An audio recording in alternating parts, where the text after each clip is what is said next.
একটা আয়তাকার ক্ষেত্রের ক্ষেত্রফল 2000 বর্গমিটার। যদি এর 10 মিটার কম হতো তাহলে এটি একটা বর্গক্ষেত্র হতো। আয়তক্ষেত্রটির দৈর্ঘ্য ও প্রস্থ নির্ণয় করো। তাহলে আমরা একটা আয়তকার আঁকি।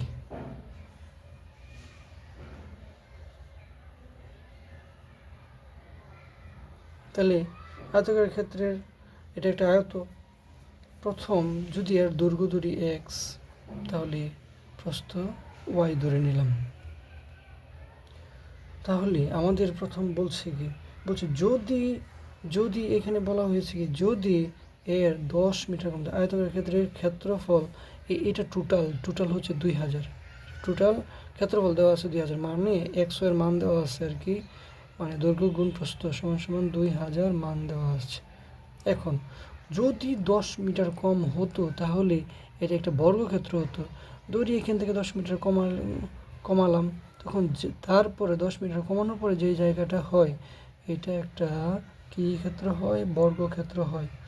তাহলে আমরা এটা চিন্তা করতে পারি যে এইখানে এই জায়গাটা 10 মিটার কমানোর পরে, তাহলে 10 মিটার কমানোর পরে তাহলে এদিকে ওয়াই, মানে প্রথম যদি কল্পনা করি তাহলে এদিকে এক্স এদিকে এক্স এবং এদিকে ওয়াই এদিকে কি ওয়াই। এখন 10 মিটার কি কমানো হয়েছে? কোন জায়গাটা কমানো হয়েছে? এই এক্সের পরিমাণটা 10 মিটার কমানো হয়েছে। তাহলে এই জায়গাটা আমরা কমানোর পরে এক্স ছিল, এক্স থেকে 10 কমানোর পরে এই জায়গাটা পেলাম। তাহলে আমরা কি এটা বলতে পারি না যে একটা বর্গক্ষেত্রের 4 কোণই সমান হয়? তাহলে এদিকে যদি ওয়াই হয় এদিকে ওয়াই হবে, এদিকে ওয়াই হবে, এদিকে ওয়াই হবে, অথবা এদিকে যদি এক্স মাইনাস 10 হয় এদিকে এক্স মাইনাস 10, এদিকে এক্স মাইনাস 10, এদিকে এক্স মাইনাস 10। আচ্ছা, তাহলে আমরা এটাও বলতে পারি যে ওয়াই এর মান যত, অথবা ওয়াই এর জায়গাটুক যতটুক এক্স মাইনাস 10 ঠিক ততটুক, তাহলে আমরা এটা বলতে পারি ওয়াই সমান এক্স মাইনাস 10। আচ্ছা, তাহলে আমরা অঙ্কে যাই। ধরি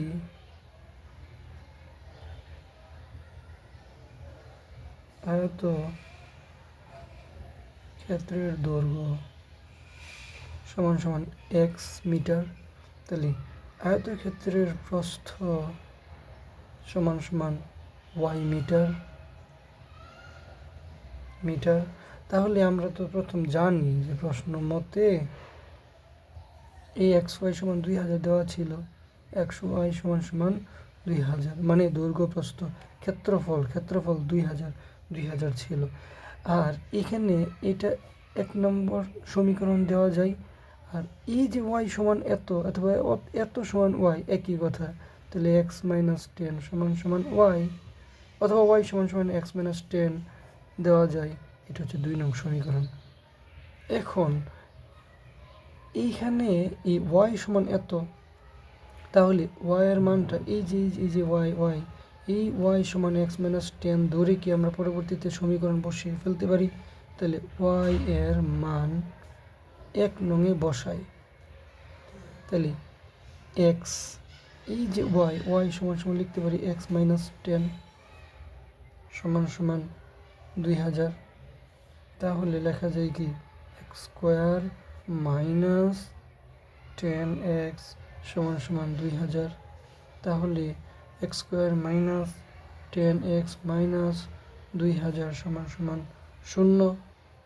তাহলে লেখা যায় যে x square minus 50x plus 40x, মানে 50 40-এ 2000 হয়, 2000 সমান 0।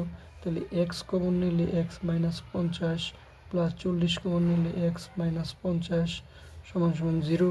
তাহলে এক্স মাইনাস 50 আর হয় এক্স প্লাস 40 সমান সমান 0। তাইলে আমরা লিখতে পারি এক্স মাইনাস 50 থেকে যদি সমান 0, তাহলে এক্স সমান সমান 50, অথবা এক্স প্লাস 40 সমান 0, এক্স সমান সমান মাইনাস 40। তাহলে এক্স এর মান তো ঋণাত্মক হতে পারে না, গ্রহণযোগ্য নয়। তাহলে দৈর্ঘ্য কত পেলাম? তাহলে এক্সের মান কি দৈর্ঘ্য, তাহলে দৈর্ঘ্য আমরা পেলাম কত, দৈর্ঘ্য পেলাম 50 মিটার। আমাদের প্রশ্নে চাইছিল কি দৈর্ঘ্য প্রস্থ কত, দৈর্ঘ্য পেয়ে গেলাম, এখন প্রস্থ বের করতে হবে। তাহলে এক্স এর মান 2 নং অথবা 1 নং এ বসাইতে পারি, 2 নং এ বসাই, 2 নং এ বসাই এক্স এর মান। এক্স সমান কত পাইছি 50, তাহলে সরাসরি 50 মাইনাস 10 সমান সমান ওয়াই, অতএব ওয়াই সমান সমান 40। তাহলে অ্যান্সার দৈর্ঘ্য মানে এক্স সমান 50, প্রস্থ মানে ওয়াই সমান 40।